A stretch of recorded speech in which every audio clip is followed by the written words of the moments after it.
Force meeting. So I would like to thank everyone for being here today and for being prepared as we focus on the final phases of our report related to the language acquisition for deaf, hard of hearing, and deafblind children here in the state of Arizona. I am very much looking forward to that report and the recommendations. It reflects the hard work that all of the subcommittees have been performing and the entire task force as well. So I look forward to seeing the fruits of our labor. I'd like to make sure everyone has access to our PowerPoint. I will place the link in the chat and everyone should be able to access it on the website while streaming this meeting as well. So I will mention what slide I'm on, but I will not be sharing it in the Zoom meeting. So if you have questions, feel free to put them in the chat or to reach out to the ACDHH staff. I'd also like to remind you to please mute your microphones to make sure that we have no background noise for the interpreting process. And if you have a comment, you can go ahead and unmute to make your comment when it's your turn. We also have captioning available. If you'd like the captioning, you can select that button on the bottom of the screen.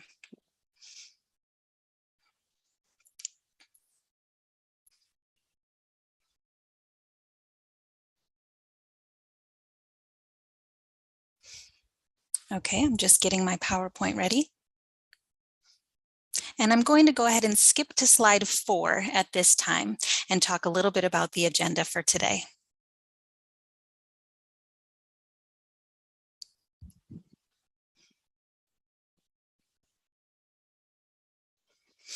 Okay, hopefully you can all see the agenda. We are tracking our process for the final recommendations, and I will talk briefly about that. And then we'll get reports from each of the various subcommittees related to the template and any other concerns, questions, or information that you'd like to share with the task force and the general public. And then the third thing on the agenda is that we will review for the forum agenda, which will be happening on July 18th. So don't forget to mark your calendars for that if you haven't already. Most of you hopefully will be able to join us at that meeting as well. So we look forward to getting the public input for our considerations and to share our progress with them as well. Now I'd like to move to slide 5.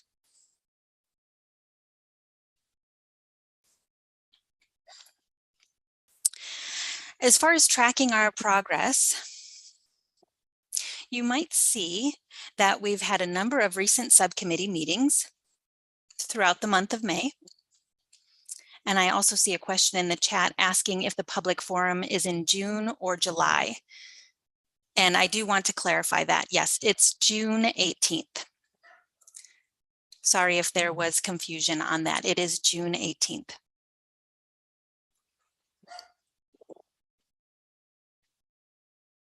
It's a Saturday, June 18th.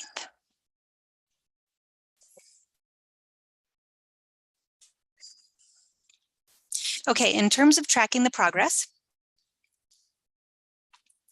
the subcommittees did meet and talked about what needs to be on the report.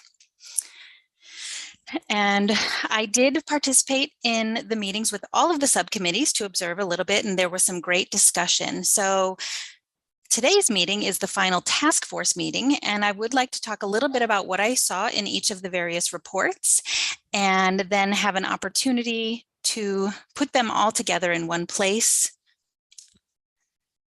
so that the subcommittees and task force as a group can look through all of that information in advance prior to the forum that we will be having, so that we can share a draft proposal with the recommendations for the 3 subcommittees all compiled into one report. And that will be available in both English, Spanish, and then an ASL translation as well.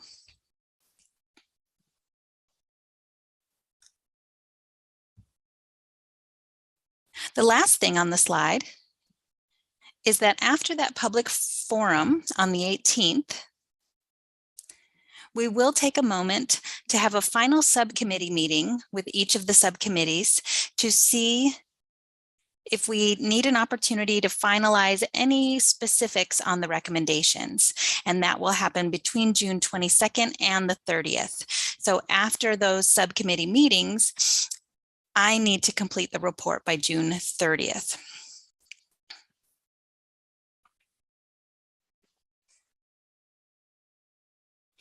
I see another question on the chat, and I'll let someone from the ACDHH staff respond to that regarding the invitation for the public forum and whether or not that was going to go out. I'm currently on slide 6.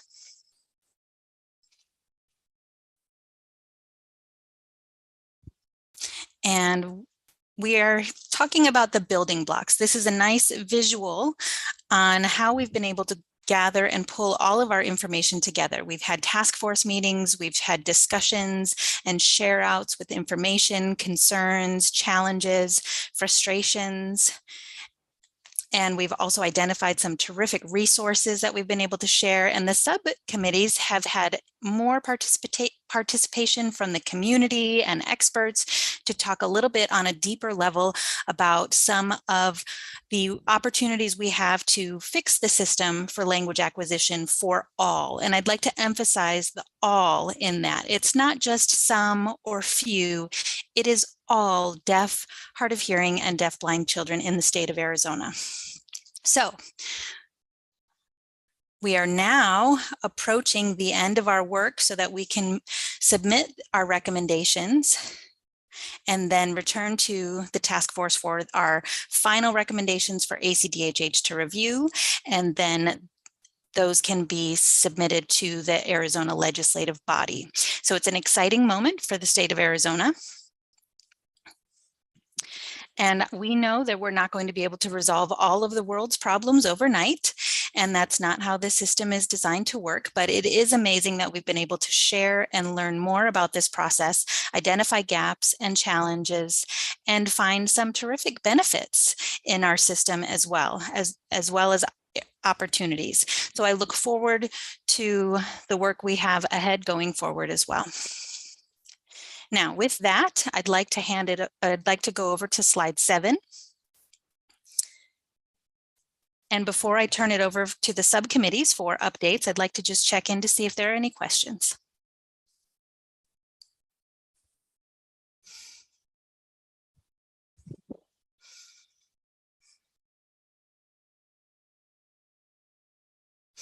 Okay, it seems there are none at this point, and of course they are welcome at any time. So I would like to hand it over to our subcommittees, and we'll start with the Assessment Review Committee, please.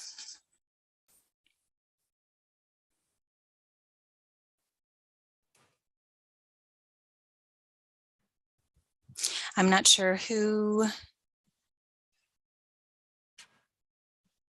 Okay, hello, Jennifer. Hi.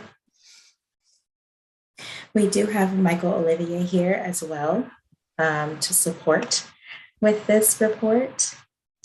Okay, so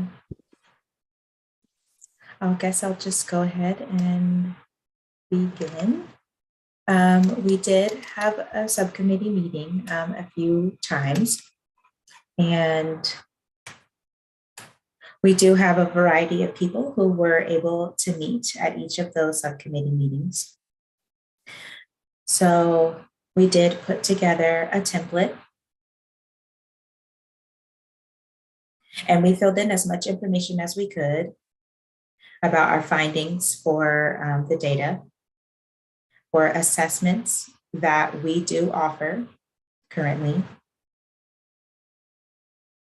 that we prefer to persistently offer those options for all deafblind, and hard of hearing individuals and children across Arizona. And yes, I do agree with the emphasis of all. I don't know if you prefer that I share the template or you can do it. Sure, I'll go ahead and turn my camera off if you'd like to share it. Yeah, since it's on your form. I actually don't think I have access to it. If you don't mind, if you have access, you can share it. Sure, no problem. I can share mine. Great, let me just make you co-host. Actually, Kyla, can you please make Jennifer co-host?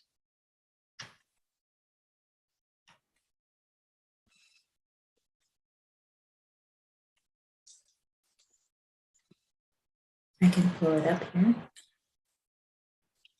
Okay, Michelle, the interpreter, and I will turn our cameras off so it's easier to see.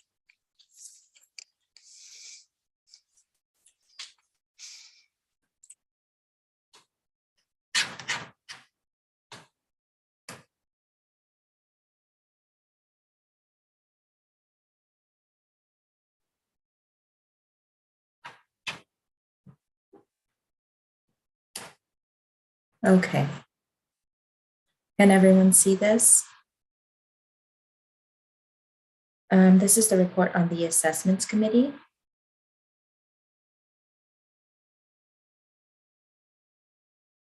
So we do have the findings here.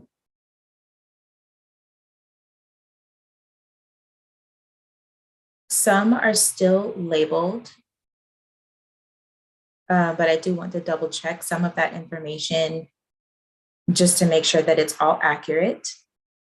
The highlighted information. There are some areas that are left blank, so we are still in the process of researching that information of the areas that are blank. For example, the communication spreadsheet, we are making sure that what the challenges are for that specifically, or communication matrix rather. For that specific assessments, we are thinking of what the challenges are. So that's currently the only assessment that's offered specifically for multiply disabled children.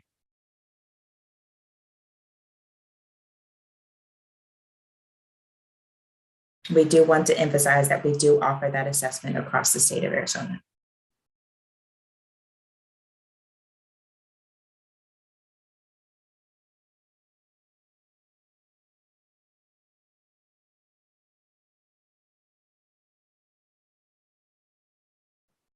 So as you can see, some of the assessments, we explored and added some things that we explored current assessments and some things that were not already added to the system or offered. For example, the ASL AI assessment, we would like to offer. However, it's not currently offered in Arizona. It would be for older children or students. It is currently on hold because of the COVID pandemic. So we did kind of put in that we wanted to have that assessment, and it is something that we would love to offer. And there are a lot of pros and also some cons because it is on hold.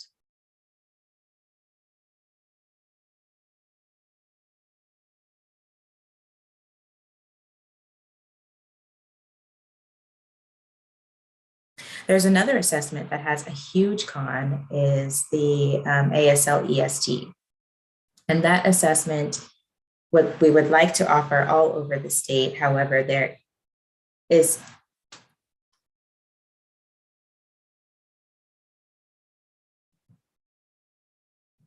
there's only one certified person in Arizona to administer that assessment.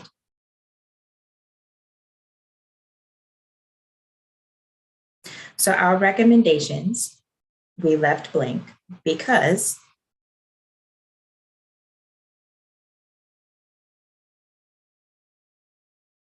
we actually have a lot of recommendations that we just have to write down on paper. Just give me one second.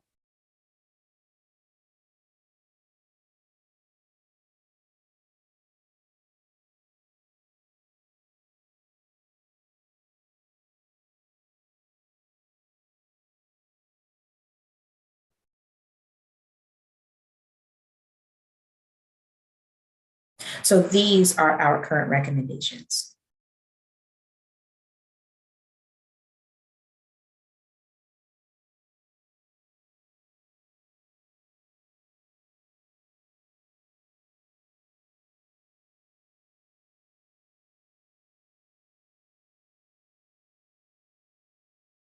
I'm just looking at the first one here, the first bullet point.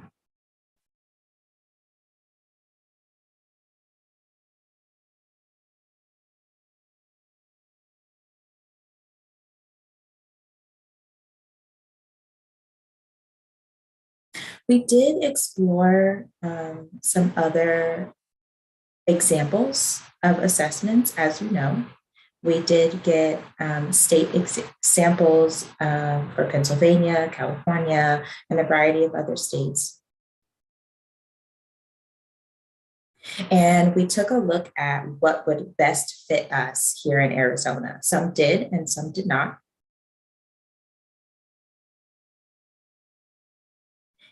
In Arizona, we previously had some sort of system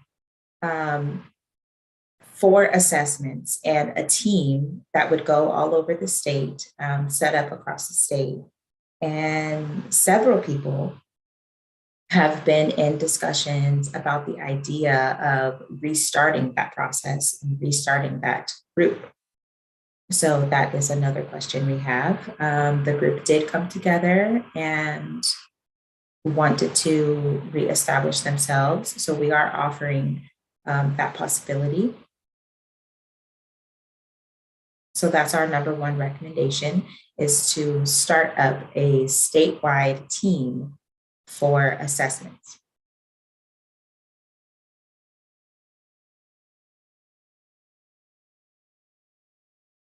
A really big positive thing for that is the team would all have different varieties of expertise related to language and assessments, because we do see that there is a wide list of assessments, and it is really challenging to provide all the expertise in each of those avenues. So we need a lot of people to bring their specialty and their professionalism to that area. It is required, especially for language, for skills, and we want to be able to provide support during the IEP process and IFSP process. So that support does not replace parents. It is just providing feedback for the team as a whole.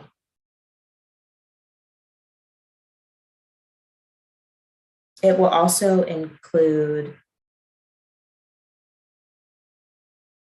the students when they have an IEP, the 504 plan, as well as, please correct me if I'm wrong, I think there are 4 specific areas or categories for students. It's the IEP, the 504 plan, those students who have ADA accommodations, and finally, those students who don't have accommodations at all. So that means we would support all students.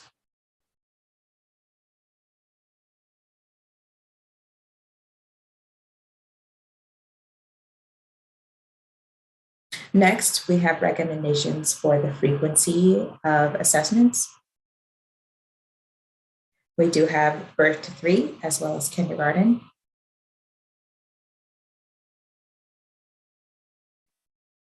That birth to kindergarten will be offered, the assessment will be offered twice a year. And kindergarten through 12th grade, it will be offered once a year.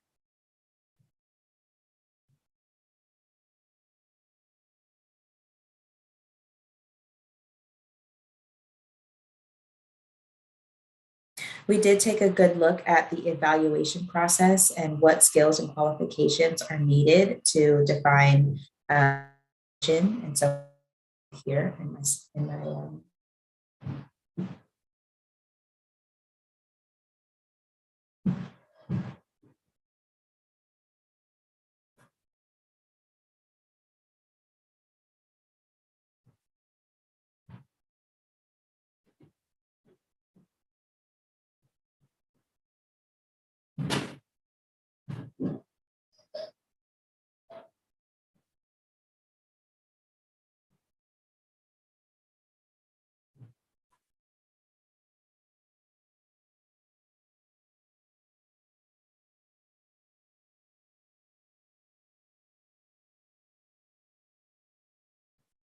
We did point out different roles because we didn't want to limit the certified teachers. We didn't want to limit the certification of teachers' role.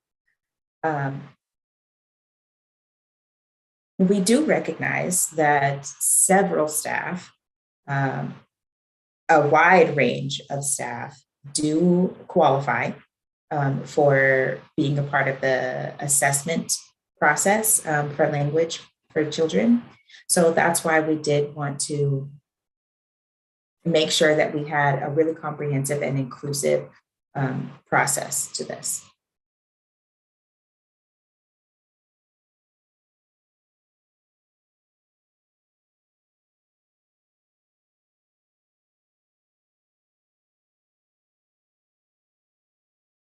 So the next point does include information on the expansion of what we have for that matrix and each assessment, and it has information related to the assessments.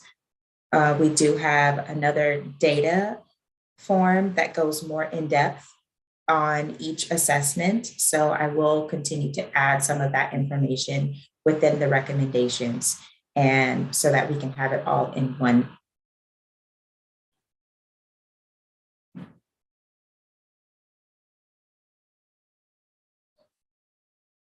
That ASL AI assessment will be included in our recommendations, but we do have a backup assessment if that is still on hold at the time when we are ready to move forward or sometime in the future.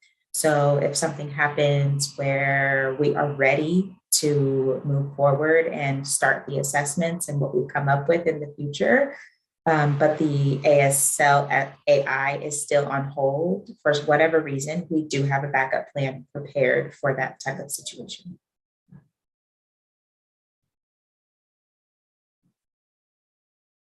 Yes, go ahead.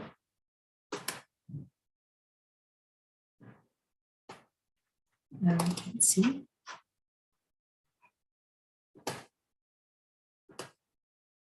So this is Michael.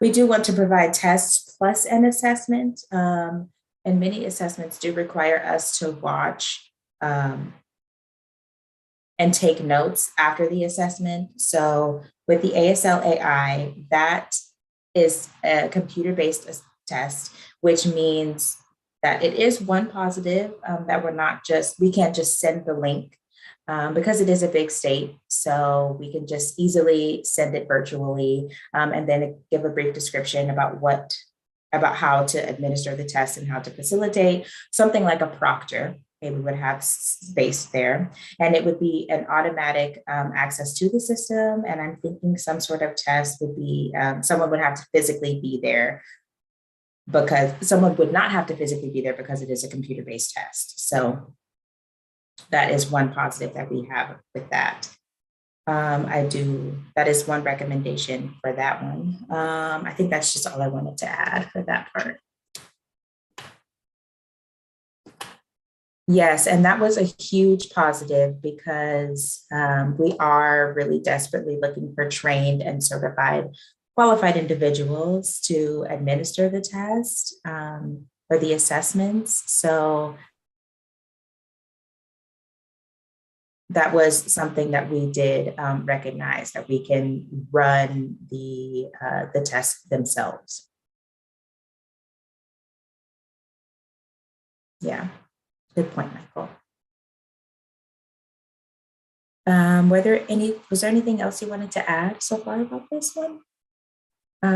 Yes, this is Michael. One thing I do want to kind of touch on is a testing center. Staff are required to be a part of the team. Experts are going to be pulled in, and trainings and professional development opportunities will be offered. So just to get some specifics, and we can watch Jennifer go ahead and explain about some of the students all over the state, when they will be able to start figuring out the testing centers and how many people and staff are required to be there once we are ready to get that started, and how we will have the outreach to the community to let them know that this is available. So that's Particularly something those to in the keep in rural mind. area.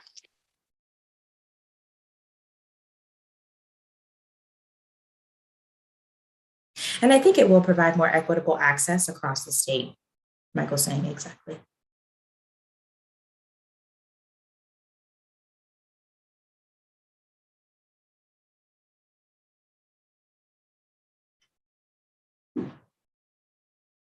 So we did define how the system would be established for all of the assessments. The agency and leadership, the commission will kind of be in charge of that, and the agency's responsibilities.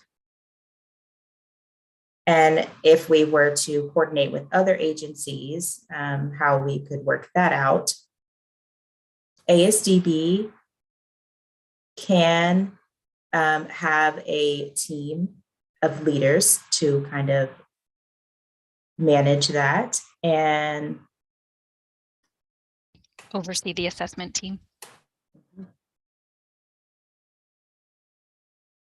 once we establish that team, we will share that information with others for the age specific assessments or the age specific students that we have, whether it's kindergarten and up or the birth through 3.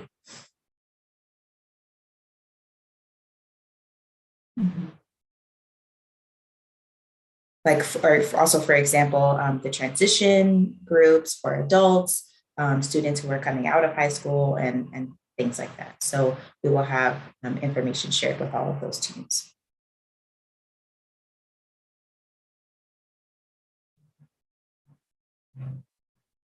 And of course, all of this information should be shared with the families. So how can we summarize a report and give that information to the family? So we have to set up a system for the state legislators as well to give them the information. So that means we're responsible for clarifying the reports and that means, can we have this system set up online? Can we post the data online? Is that possible? So those are some of the things that we are looking at of how to share this information that we are gathering. We do want to take a confidential approach, but at the same time, we want to share the information with our communities and to just be in compliance with the law as well. So we do have to have some sort of summary. That's part of another recommendation. Does anyone have anything to add? Michael saying, yes, I would like to add one thing. Based on some tests that we've already used so far, which we can take advantage of, because at the national level, the data we have collected, we can see how it compares. So the data we've collected here in Arizona, we can see how it compares nationally, and then narrow it down to Arizona and what fits for us and make it a little less broad. So some tests are not really given an individual score. Some are just based on national and how it compares to students all over the US. So that's something to keep in mind as well, and just to have a balance.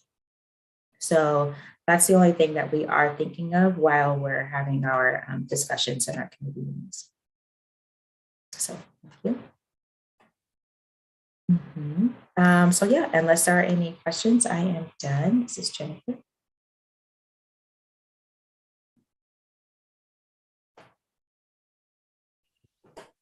Great, thank you. Thank you, Jennifer and Michael, for explaining all of that information. One thing that really stood out to me from the subcommittee meeting, I see I've been spotlighted, okay. I guess not stood out, but I'm trying to think of the right way to say it. But one thing that that kind of took me aback a little bit was the comment about the research and knowledge of the field and how districts tend to vary in the assessments that they use for their deaf, hard of hearing, and deafblind students, which ultimately could mean we don't have a current capability to relay a statewide report based on the progress of our deaf, hard of hearing, and deafblind students. And I think that is something vital and something that needs to be considered, because obviously if we're using a wide number of assessments, they may all be good, but we're unable to track and compare among students. And so we don't have a baseline or a way to know how well we're doing or areas that we can improve upon. So I think that that recommendation tied to the statewide assessment team really makes a lot of sense. And I'm curious what the public will have to say about that recommendation, or anyone else on this task force, based on that recommendation, as well as the other recommendations that everyone has been working on thus far. So we can take any questions, comments, or thoughts at this time from the task force. I see a lot of agreement in the chat.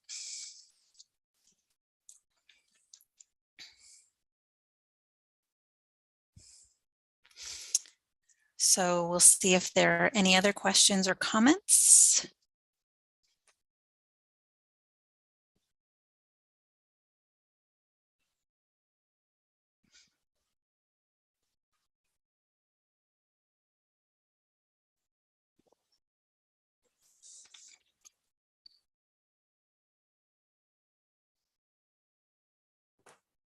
Yes, this is Michael. I can see the comment in the chat. I'm agreeing with that.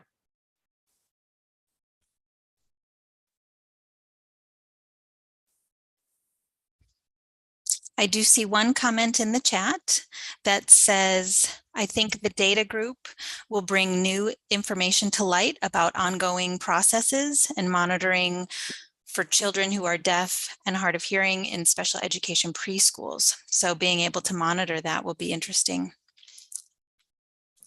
Yeah, and I think when we can see from the data committee report if there's any tie to that comment as well. Anything else for this committee? Okay, it seems we're done, and I appreciate your report. Thank you very much. And I look forward thank you so much to hearing more. So we will be compiling all of that information into our draft. All right, terrific. Next, I think we'll go to systematic connections and their committee report. Hi, everyone. I want to warn the task force here that my family and I have just moved, and we're in a temporary situation. We're in an Airbnb here, and I'm having intermittent internet issues. So my internet seems to be going out about every 30 minutes. So I'm sorry if that interrupts my report. My baby has also woken up about an hour earlier than expected, so I have her next to me eating some Cheerios. So you might hear her as well. So I apologize if that is if that interrupts as well. Okay, so we met recently, the Systematic Connections Subcommittee, and we had been talking about all the agencies and how they were involved in serving deaf and hard of hearing children from birth. We finished discussing all of those agencies that are involved from birth all the way through high school graduation. So recently we have talked about specifically the agencies involved in K through 12. And what we came up with was the fact that this group of students is really the, I don't want to say the least served, because they get a lot of support in the schools. But outside of schools and a couple agencies on the side from schools, there aren't as many agencies invested in their success and their family's success. So maybe the support is the same, but the number is smaller. So late in May, we talked about specifically the K through 12, as I mentioned. And so we found that schools, of course, are heavily involved in carrying out the laws pertaining to the education of children by creating IEPs and 504 plans. Raising Special Kids is involved, as well as other advocacy groups, and they help families navigate the IEP and 504 planning process. Vocational rehabilitation is involved, of course, helping to transition students from the end of high school to higher education or into the working world or work training. And then we also have ACDHH, providing education, information, and resources, as well as, of course, hands and voices, as parents can be involved in that as long as they would like. Finally, we did identify one more group called Elite Community Services, which is a company that I believe partners with VR to help provide work training and preparedness for teenagers transitioning out of high school.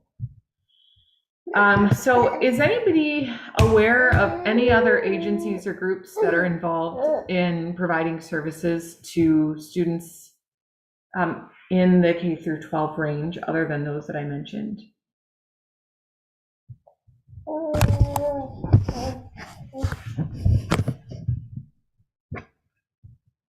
Okay, if you become aware of anything or if you think of something later, feel free to email me. But I think we found just about all of them in our subcommittee meeting. We had some time to get started on our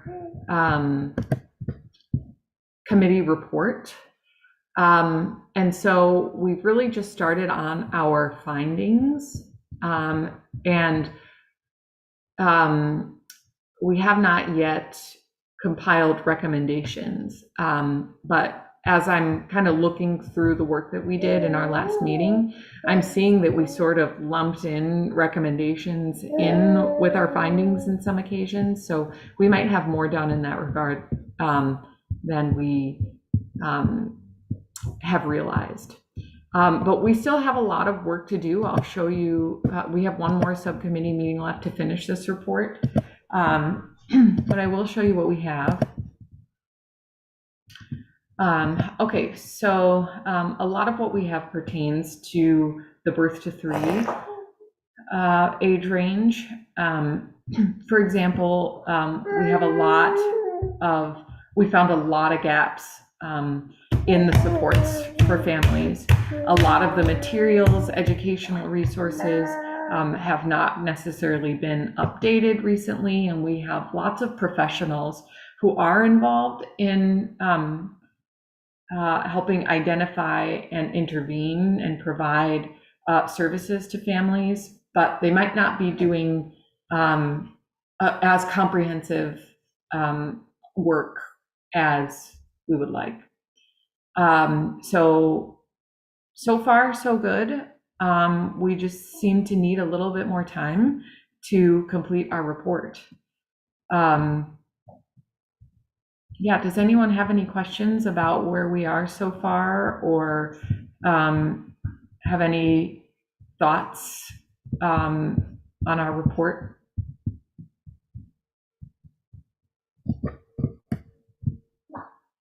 How about anybody else on the meeting from the Systematic Connections Subcommittee? Would you like to add anything?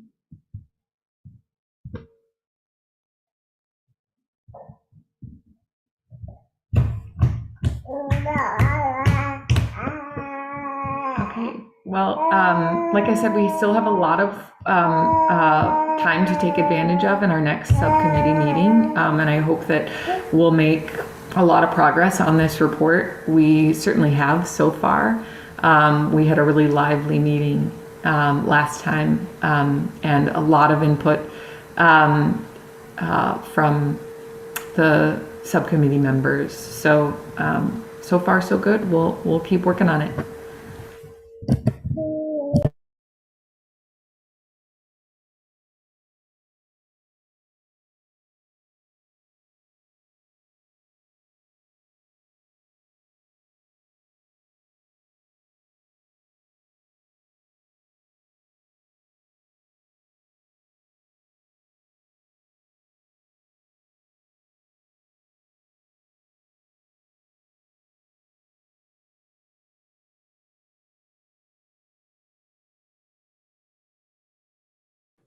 Michelle, we can't hear you. You can go ahead and stop sharing screen, please, Molly.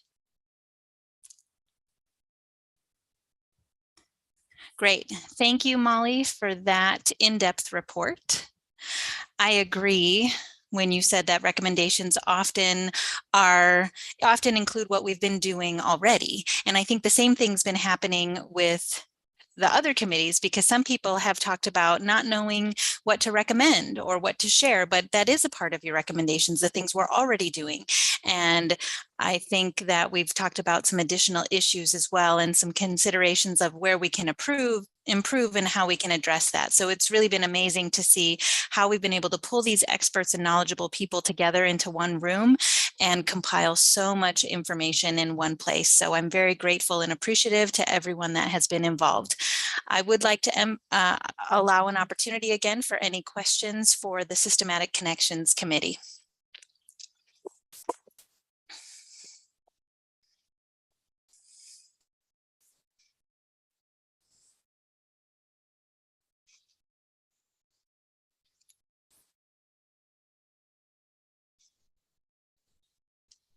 Great. It seems there are none at this point, so I'd like to thank you, systematic committees, for your recommendations and your work. We will also talk a little bit more about how we can incorporate more of your recommendations into the draft as well.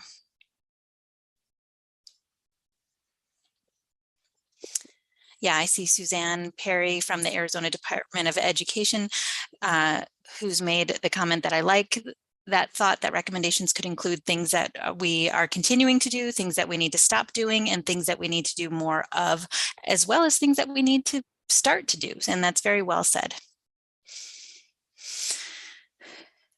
All right, and with that, we're ready for our third subcommittee. That's data and demographics. If we can have someone from that committee report. Hi, Kendra. Hi, how are you, Tani? Good, thank you. And you? Good. All right, let me share my screen here. All right, can you see that? Sure, I'm going to turn my camera off. All right. So this is the first draft of our report using the template that was recommended we use. This is fairly brief, about five pages. I have outlined our findings and a little bit of the data we've collected in the form of tables and graphs, and then recommendations at the end. So in reviewing our findings, and again, not only anyone on this committee, but anyone in the task force in its entirety, please chime in at any point in time, especially when I talk about our desired state. I think this is something that we as a collective group really should state. In my mind, based on all of the work that we've been doing the last few months, our desired state is an understanding of how children who are deaf and hard of hearing, birth to 21 in Arizona, are acquiring language at what rate and to what level of competency. We really don't know that. We have a lot of assumptions that we make based on anecdotal and some data that in itself a lot of it is not reliable or valid. So I think we need to start with where are we, or we will not be able to measure our success. And in order to do that, then of course, we need a means by which to gather, analyze, and respond to child level data that's reliable and valid. We went ahead and took a look at a number of different types of data, nationally, state, and at the child level. We didn't dive deeply into the national level data at all. I just put the links there where you can find it. It's available because it connects directly to our state level data that we were able to obtain from the Department of Health Services. It's fairly complete and valid and reliable, we feel. It's coordinated by the CDC.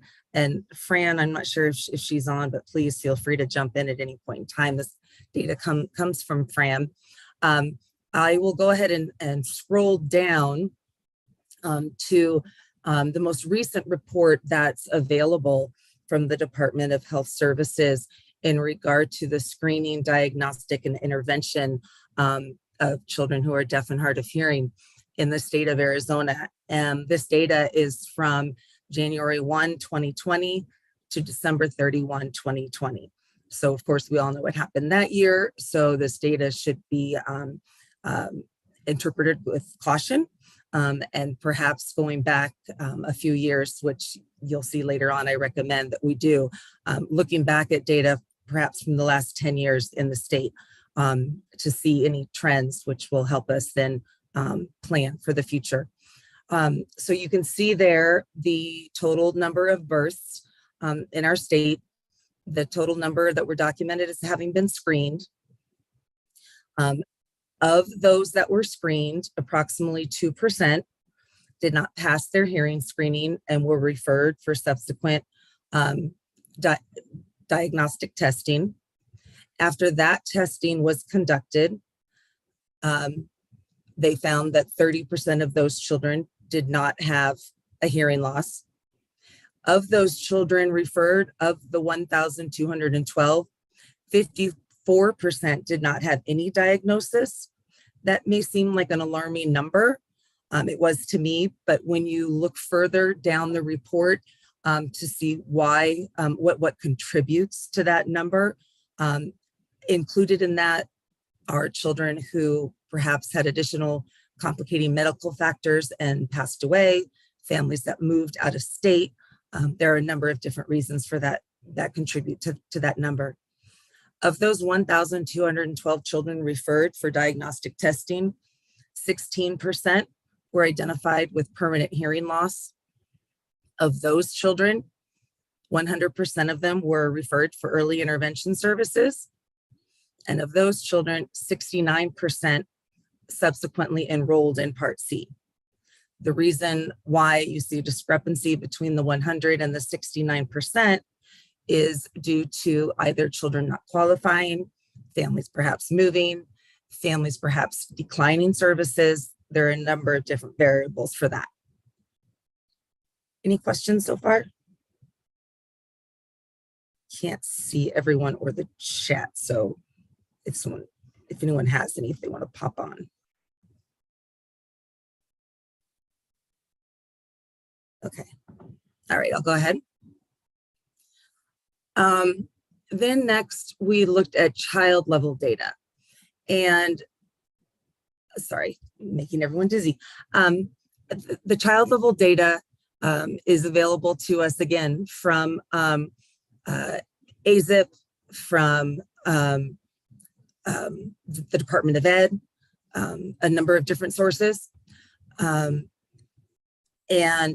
in the current state summary column, and then if you look to the right in the identified gaps and challenges, I've split those up because we feel confident with the validity and reliability of the data in the current state, where in the identified gaps and challenges, we have concerns about what data is available, the paucity of data available, and of the data available, what is its reliability and validity.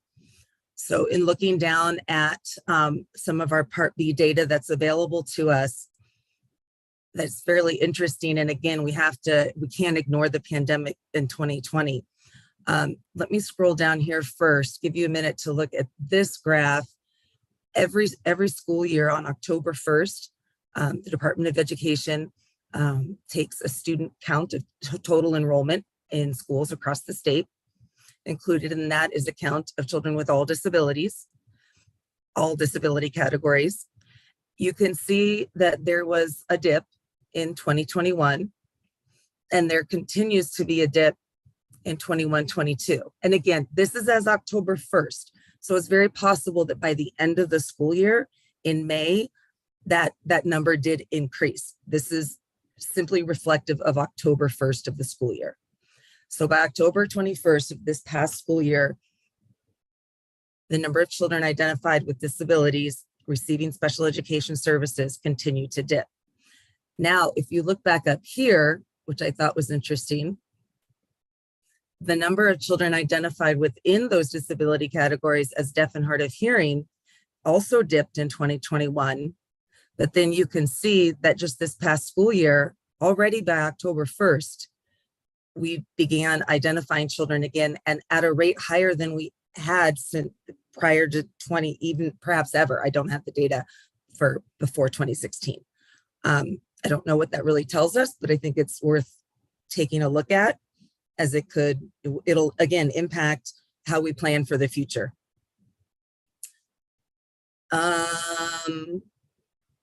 Placement. And again, Susie, oh, I'm sorry, Jennifer, yes. This is Jennifer. I do have a question. Actually, Tani asked a question in the chat. Oh, I can't see the chat. I don't know how to see the chat. I can tell you what it says. Yeah. This is Susie. Okay. It says, what is the primary way for early intervention services to initially contact families to gauge interest in services? And how often do they attempt to contact the family before they close the case? That is a really, really fantastic question. I think one person we're missing is I'm blanking, is our AZIP representative here today. We do have someone from AZIP on the task force. Is she here? Okay, I don't see her. Okay, thank you. Jennifer said no, she's not here. I will summarize it because it's a somewhat complicated process. AZIP has been working hard to streamline it. I will say that when I stepped into this position 3 years ago, was when the referral process was in the middle of changing. Right now, referrals all are channeled through AZIP and Raising Special Kids. Raising Special Kids is the agency that AZIP has designated as the central referral source. Once Raising Special Kids receives a referral, and referrals can come from parents, doctors, therapists, anyone. The referral is received. Raising Special Kids assigns it to a service coordinator with one of AZIP's contracting agencies. And then depending on what the potential diagnoses are on that referral, the referral is then passed on to ASDB if there is a suspected hearing or vision loss, and other agencies depending on what the potential diagnosis is. From there, we get in touch with the families. I will say the service coordinator is who is to get in touch with the family first, because the family needs to be provided with their procedural safeguards. And then after that, we can come into the picture. That was a source of great discussion a number of years ago when the referral process changed, because many of our deaf and hard of hearing teachers felt that they were more equipped to really encourage those families to seek services. Sometimes when a family gets a call like that out of the blue, they're in the process of just learning that their child has a hearing or vision loss, going through everything that is associated with that. And so there was a lot of debate over who should be that first phone call. But as it stands right now, that is the service coordinator.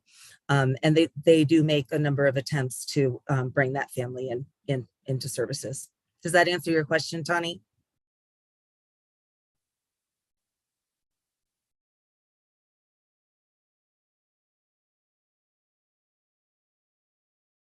Okay, thanks. Yes, it does. Jennifer? Thank you. Jennifer, did you have a question? There's another question in the chat from Tanya that says, thanks. Do the agencies contact families by phone, email, or mail, or in person? Phone initially.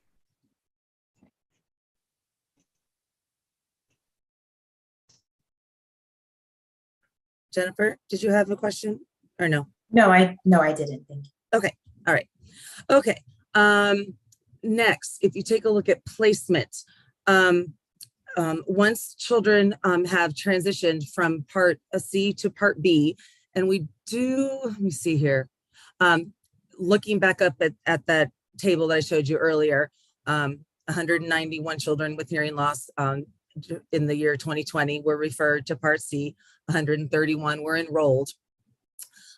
Depending on when they enroll, they can potentially be in Part C services for just under 3 years, of course, depending on when they're referred.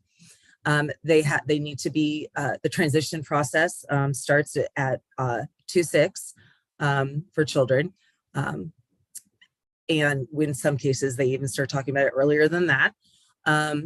And of those children that later transitioned from Part C to Part B, okay, on this placement chart, you can see the percentage of children that were placed in a regular education setting, deaf and hard of hearing, compared to the percentage of deaf and hard of hearing students who were placed in a separate setting. A separate setting meaning ASDB campus program, perhaps Desert Voices, any other private charter or private school, perhaps a separate setting. Susie, correct me if I'm wrong, can separate setting be within the district, or is that only out of the district? Yes, so a self-contained or a separate setting could be a self-contained classroom within the district. It would include a separate school such as what ASDB offers, or it could be a residential, although we don't have anybody in a residential at preschool age. So right. This is the data for the percentage of children who are in regular classrooms, which is defined as the majority of the children in the classroom do not have a disability. So an inclusion program, if you will. So thank you, Susie. Yeah. Kendra, just one moment for the interpreters to switch. Sorry about that.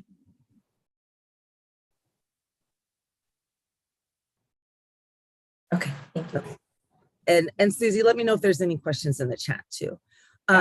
What I want to point out here on this, again, going back to the identification of students with deaf or who are deaf or hard of hearing in preschool.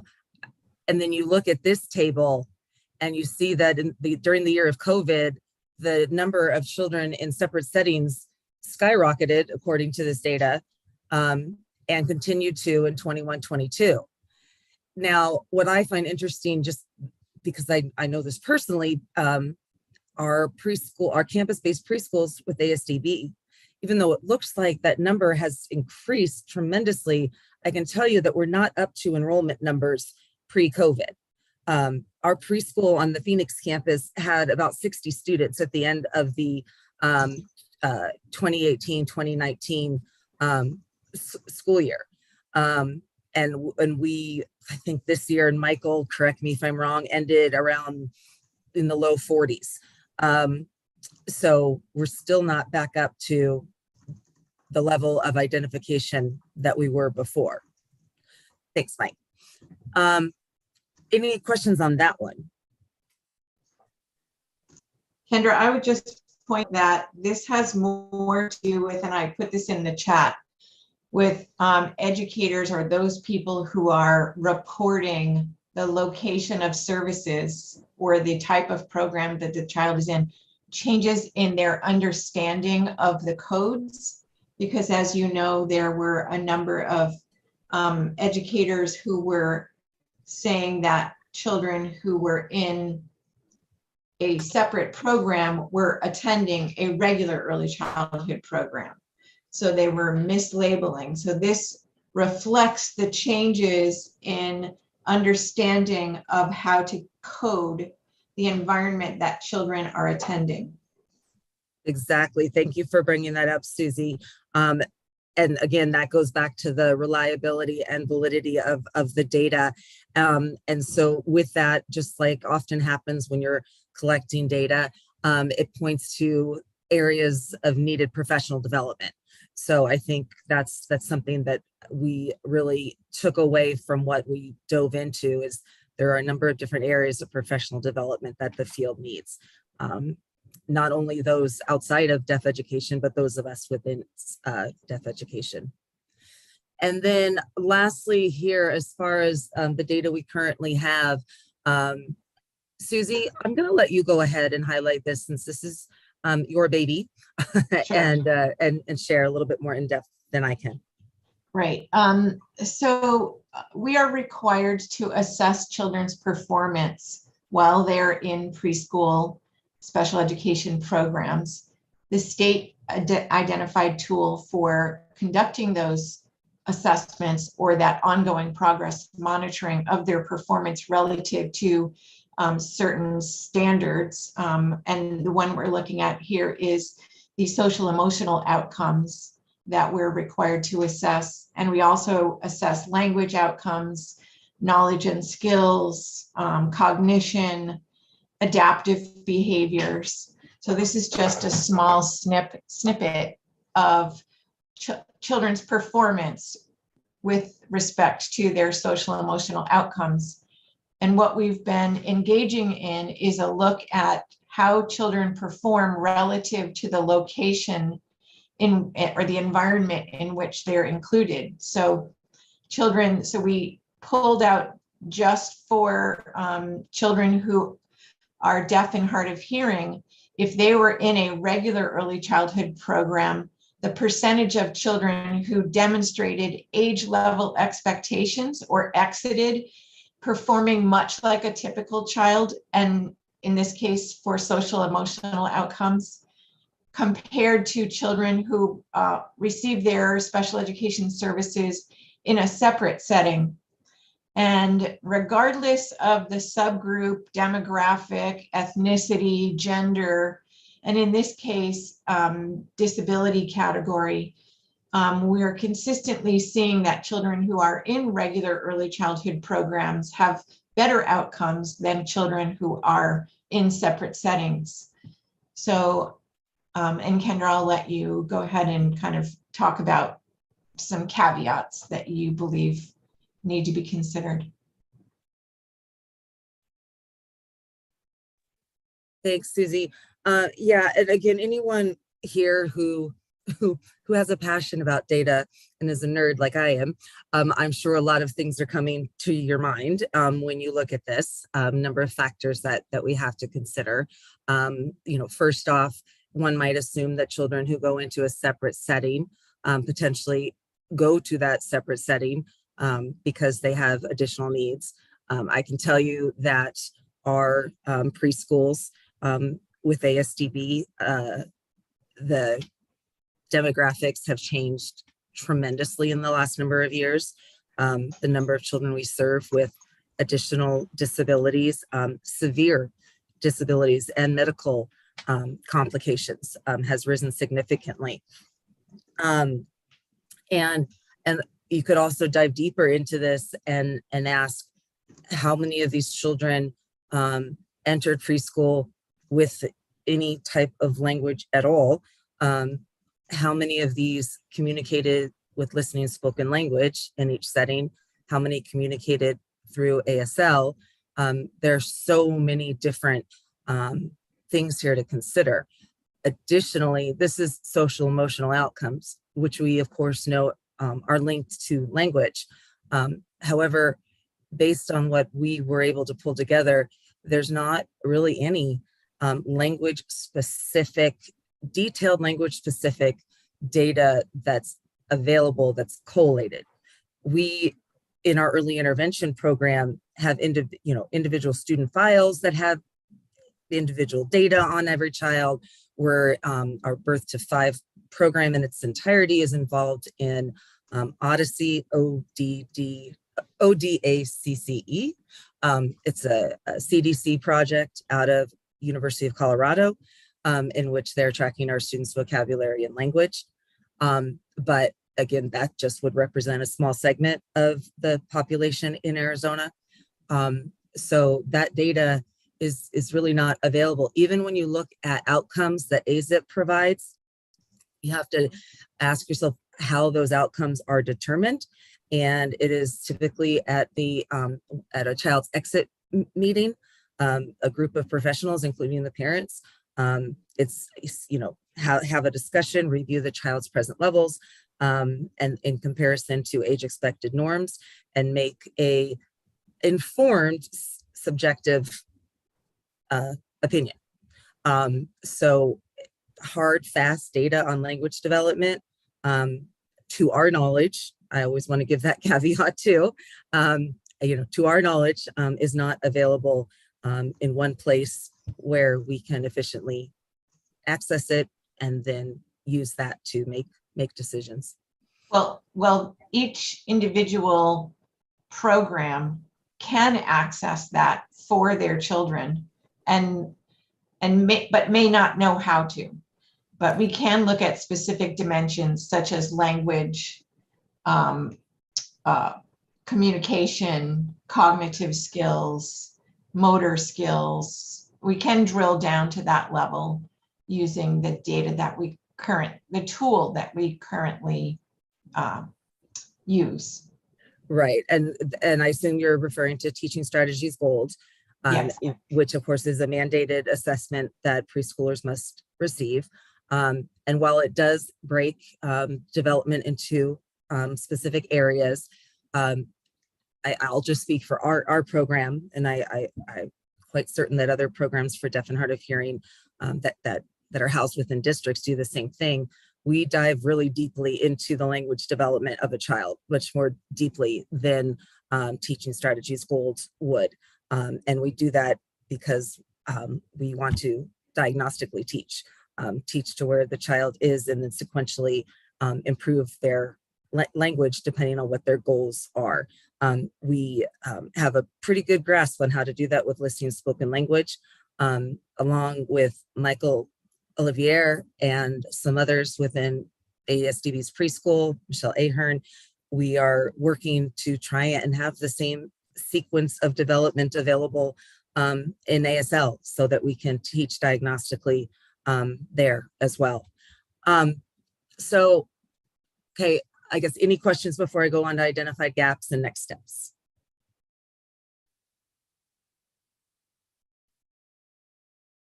Okay, so again, I think the big thing here is the reliability and validity of the data. I've looked at it, I'm sorry, I've said that numerous times today. I think also the data that we're missing, that some of it, I don't even know if it exists. I feel we need to really take a look at county and city of residence. And if you jump down below my bullet points here, that would be largely part of equity issues. We really need to look at that across our state. Of course, looking at age of amplification, age of diagnosis, additional diagnoses.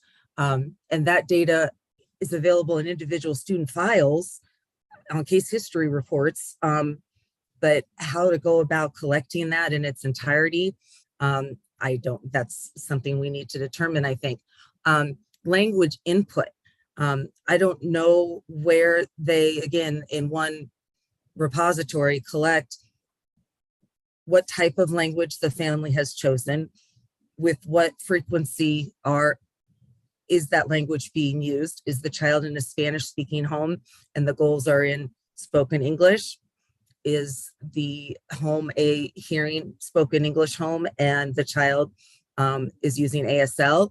What type of exposure to what quality of language role models is the child being exposed to? That's all very important, and I don't think that's something that we collect. And then, of course, the early intervention history. So not just at a state level as far as how many children are enrolled, but on the individual child level, when's it initiated? How often did they receive services? With what consistency? And these aren't in an effort to make judgments. I have a lot of teachers who get really nervous about asking families questions like educational background or addressing how often the family is or is not able to keep their appointments. You know, those things are important to know so that we can respond to where the family is and work with the family and meet them where they are. So those factors are very important. And then I believe probably we could get this information from ADE, but how many children then after preschool continue to receive DHH services into kindergarten. And then I think looking at where children are placed preschool through 12th grade. Again, on the individual child level would be very interesting. And then of course, the biggie, and this relates more to the assessment committee that reported earlier, but at the end of the day, what is the progress that these children are making and what are the outcomes? Before I summarize our recommendations, are there any questions? Okay, so you'll see here, I just have a few recommendations that that Susie, Fran, and the others that we've discussed over our time together. I think we should take a deeper dive into the data that is available. I think looking at past trends for the past 10 years would be worthwhile. Not just the screening, diagnostic, and intervention data, but at the child level, determining the reliability and validity of that data, research how other states gather and analyze data, and determine who would oversee the collection and analysis of the data. I have here, this goes back up to what data we have and what we need.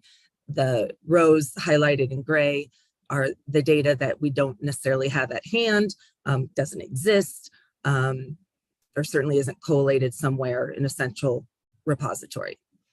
Anyone on the data and demographics committee, Fran, Susie, I'm not sure who else is here, want to add anything? No, thanks, Kendra. Did a great job. Okay, I think that's it then, Tani.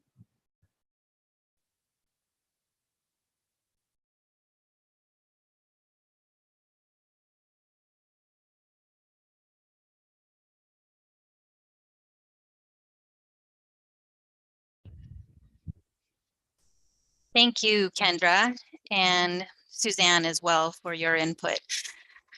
That information was very helpful. I agree that validity and reliability are important because we want to see what data we have and the data that we need to know. So thank you for doing the hard work. I see that you focused a lot on the preschool ages, and I wonder a little bit about the older ages as well. I know that we did have some barriers in receiving data on that age group, so hopefully we'll get it in time for the final report. Any questions, comments, or anything from the larger task force or other committee members?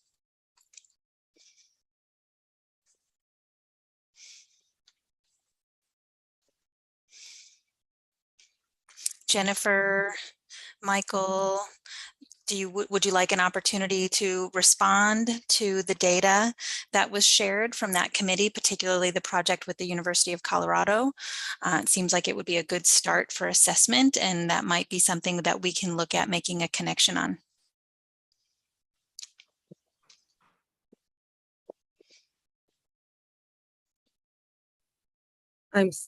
Oh wait, I'm sorry, Tani, was that a question for or just more of a statement?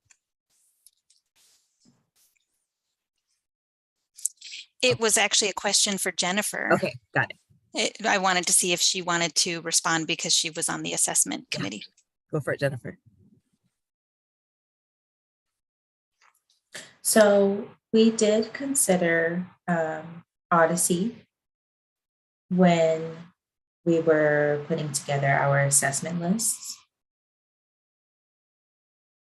So that was, kind of our initial starting place.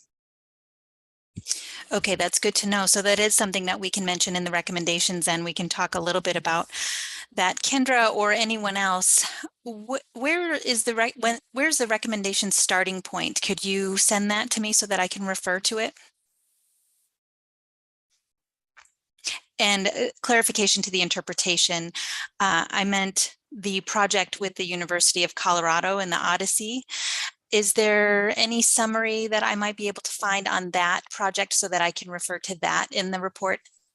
We will have our first summary of data coming in next week. We have individual child reports, but they'll be putting it all together that I have to give to my board the following week. So I can send that over to you when we receive it.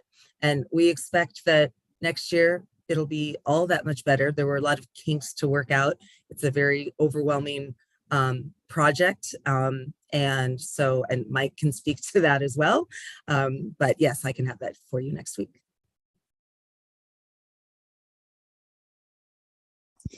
Great, thank you. And you don't have to share the data. If you're able to, that's helpful. But what I mean is a summary of that project, what their aim is, what their expected outcomes are, et cetera, so that I can refer to it, if anything, on maybe their website or announcements that they've made about their project. Yes, oh, there you go. Mike just put the link in the chat. Thank you, Mike. Perfect. Perfect, thank you. And I'm saving that link now. Okay, perfect, beautiful.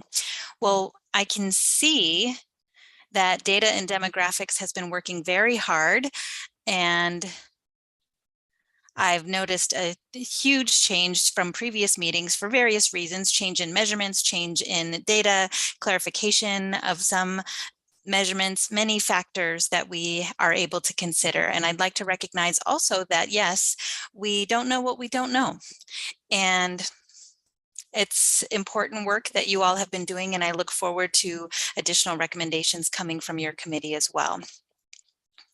I do want to mention that I've had one challenge with the public forum on June 18th. I was supposed to finish the PowerPoint draft recommendations by June 15th for that public forum. So I'm wondering if somehow you might be able to beef up or add some recommendations.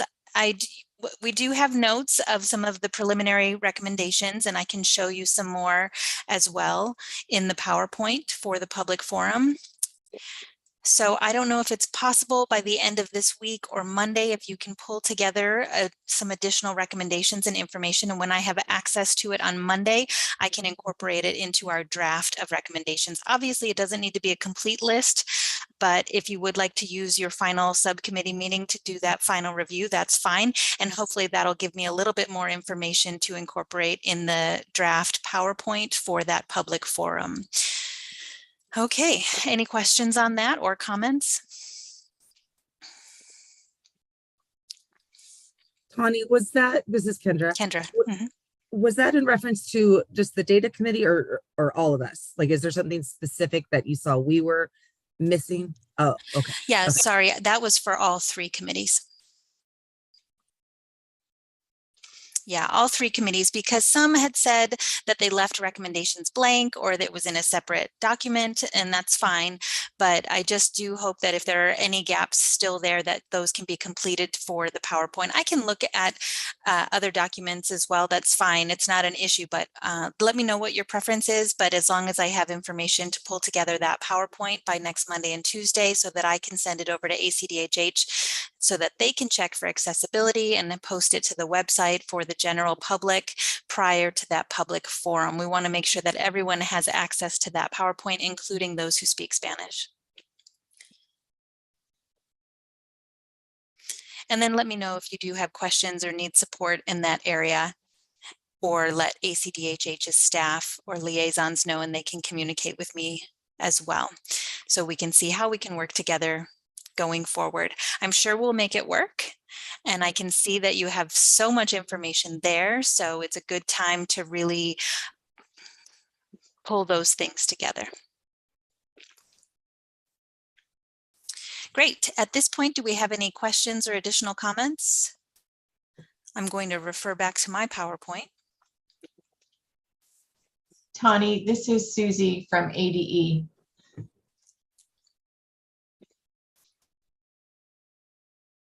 And I just wanted to say that this has been a lot of work in a short period of time. And I mean, the extra hours that we have spent digging through this and pulling data and discussing the implications and ramifications, the meeting times, it has just been a lot. So I just want you to know that, you know, like we have really done our level best to pull forward what we have here. And I know that there's probably more to go, and maybe that will end up being our recommendation, that, you know, that more study needs to take place on what is the situation.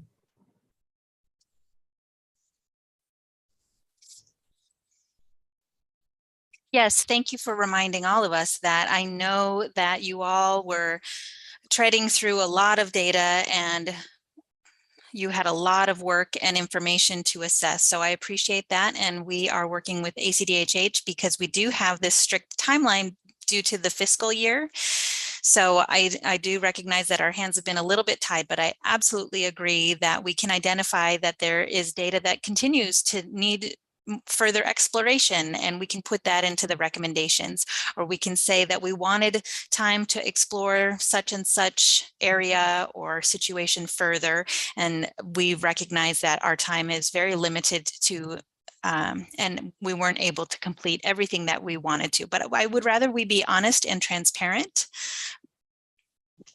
and we can continue to add resources or specific committees or hiring an agency or team to complete that job. But we do want to emphasize that ACDHH did not expect that all of the issues would be resolved at this time, and we are just doing our best. That's all that we expect.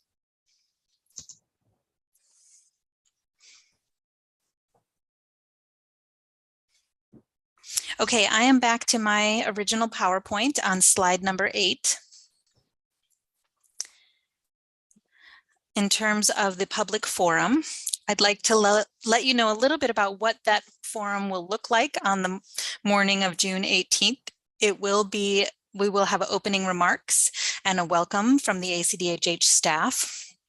And then I will come on and provide an overview of the work and an explanation of the task force, how it works and how it's been going. And then I'd like to hand it over to the 3 subcommittees to share a little bit about your journey.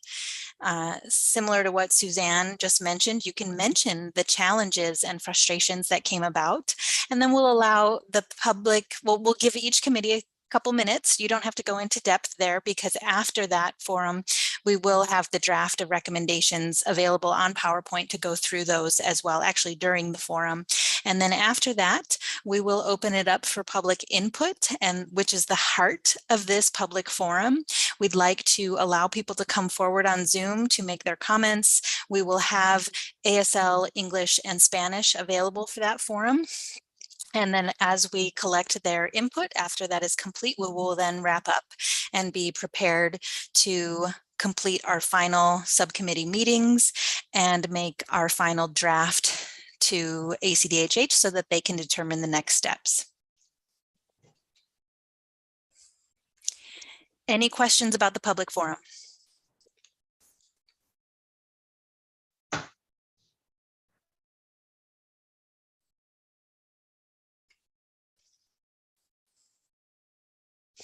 Okay, I am now on slide 9, which is some save the date and reminders for the public forum on June 18th, first of all, at 10 o'clock from 10 to 11:30 a.m. on Zoom. And as Nikki mentioned earlier, we did send out some information on social media, and we have emailed the task force and subcommittee, so feel free to forward that on to anyone that you think might want to attend. Everyone is welcome. After that forum, we will have our final subcommittee meetings to focus on reviewing any input from the public forum and determining how to incorporate any of that into the final recommendations. And that will be a good opportunity for subcommittees to add any final considerations or further assessment as needed.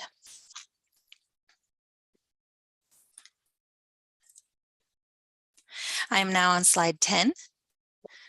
I'd like to thank everyone for your input and remind you all that as needed, if you need support, information, or have any questions, you can contact the staff at ACDHH, particularly your committee liaison.